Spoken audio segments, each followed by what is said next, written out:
큐티 라이브 김목사입니다. 로마서 4장 1절입니다. 그런즉 육신으로 우리 조상인 아브라함이 무엇을 얻었다 하리요? 만일 아브라함이 행위로서 의롭다 하심을 받았으면 자랑할 것이 있으려니와 하나님 앞에서는 없느니라. 여기서 육신으로 이것을 두 가지로 번역할 수 있습니다. 육신으로 조상된 아브라함이다 라고 할 수도 있고 육신으로조차 찾았다가 이렇게 할 수도 있습니다.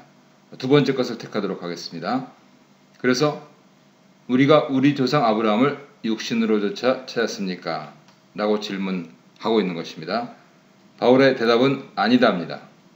이후 2절부터 12절에서 바울은 아브라함이 단지 유대인의 조상이 아니라 믿는 모든 자들의 조상이라고 주장하고 있습니다. 바울의 초점은 만약 그가 율법의 행위로 의롭다함을 받았으면 그에게 육신에 관해 자랑할 것이 있었겠지만 그를 의롭게 하신 하나님 앞에서는 자랑할 것이 없다 하는 것입니다.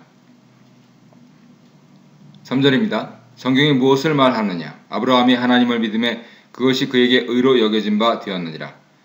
일하는 자에게는 그 삭시 은혜로 여겨지지 아니하고 보수로 여겨지거니와 일을 아니할지라도 경건하지 아니한 자를 의롭다 하시는 이를 믿는 자에게는 그의 믿음을 의로 여기셨나니. 1, 2절에서 말씀할 수 있는 이유는 아브라함이 믿었을 때 그것을 하나님이 의로 여기셨다는 창세기 15장 6절 말씀 때문입니다. 시간의 문제를 건드리고 있는데요. 아브라함이 의롭다함을 받은 시점이 바울 논지를 전개하는 결정적 단서를 제공하고 있습니다. 의롭게 되는 과정에서 율법 행위가 앞섰는지 아니면 믿음이 앞섰는지에 따라서 하나님이 의롭다함을 주시는 원리가 달라지기 때문입니다. 바울은 성경적으로 어떤 원리가 앞섰는가를 치밀하게 따지고 있습니다.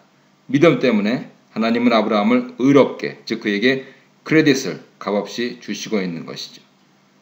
창세기 15장 6절 인용구에서 믿다라고 하는 것은 하나님 약속을 사실로 인정하고 그렇게 이루어질 것으로 하나님을 의지했다, 트러스트했다라는 뜻입니다. 여기다라고 하는 것은 고대 회계 상업 용어입니다. 더구나 수동태로 되어 있는데 이것은 아브라함이 능동적으로 쟁취한 것이 아니라 하나님께로부터 수동적으로 받았다 하는 것을 강조하고 있습니다. 4절과 5절에서 아브라함이 율법을 지켜서 의롭다함을 받은 것이 아니라고 주장하고 있습니다. 아브라함이 받은 크레딧은 노동 대가가 아니라 한 일이 아무것도 없고 하나님을 의지하고 믿었을 뿐인데 하나님이 선물로 값없이 주셨고 바울은 이를 은혜다라고 표현을 하고 있는 것입니다.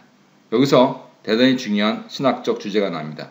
인간과 하나님과의 관계의 근본적 패턴이 설명되고 있는데요. 바로 선물로 시작하는 관계로서 사람이 믿음으로 그 선물을 받을 때 형성되는 관계다라고 정리할 수가 있습니다.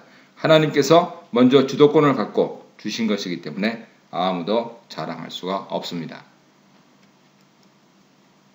6절입니다. 이런 것이 없이 하나님께 의로 여기심을 받는 사람의 복에 대하여 다윗이 말한 바 율법이 사함을 받고 죄가 가려짐을 받는 사람들은 복이 있고 주께서 그 죄를 인정하지 아니하실 사람은 복이 있도다 함과 같으니라.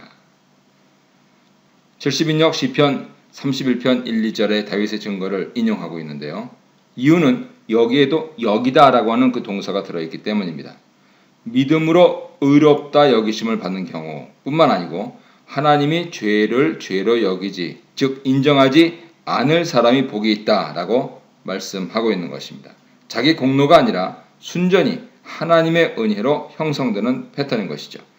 아브라함의 경우에선 믿음으로 의를 얻고 다윗의 노래에선 죄인의 죄가 용서됩니다.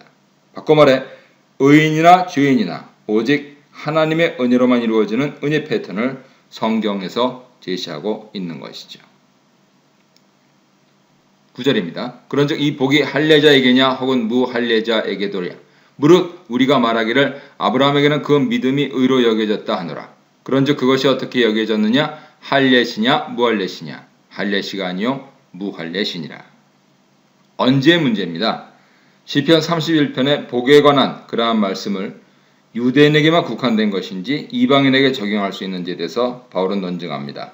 증거로 제시하고 있는 것이 시간 논증입니다. 아브라함이 의롭다 여기심을 받은 시점이 할례 전인지 아니면 할례 후인지를 성경적으로 따져보고 있는 것이죠. 할례가 성경에 처음 등장하는 것은 창세기 17장 10절이지만 이미 창세기 15장 6절에 근거했듯이 바울의 논증은 명확하게 믿음으로 의롭다 함 받은 사건이 먼저 일어났다라고 하는 것을 증명하고 있는 것입니다. 믿음의 원리가 할례 언약보다 먼저 왔음을 입증하고 있습니다. 끝으로 11절입니다. 그가 할례의 표를 받은 것은 무할례 시의 믿음으로 된 의를 인친 것이니 이는 무할례자로서 믿는 모든 자의 조상이 되어 그들도 의로 여기심을 얻게 하려 하심이라. 또한 할례자의 조상이 되었나니 곧 할례 받을 자에게뿐 아니라 우리 조상 아브라함이 무할례 시에 가졌던 믿음의 자취를 따르는 자들에게도 그러하니라. 믿음이 할례보다 먼저 왔고 따라서 믿음이 율법을 폐하는 것이 아니라 온 율법을 오히려 굳게 세웁니다. 아브라함은 할례 언약으로 상징되는 유대인의 조상일 뿐만 아니라 믿음의 원리로 아브라함과 연결되는 이방인들의 조상도 됨을 보여주고 있습니다. 그는 유대인들의 인종적 조상이지만 그보다 먼저 그의 믿음과 같은 믿음을 갖고 있는 사람들의 믿음의 조상이 되었다 하는 것입니다. 오늘도 믿음으로 승리하시는 복된 날 되시기를 바랍니다.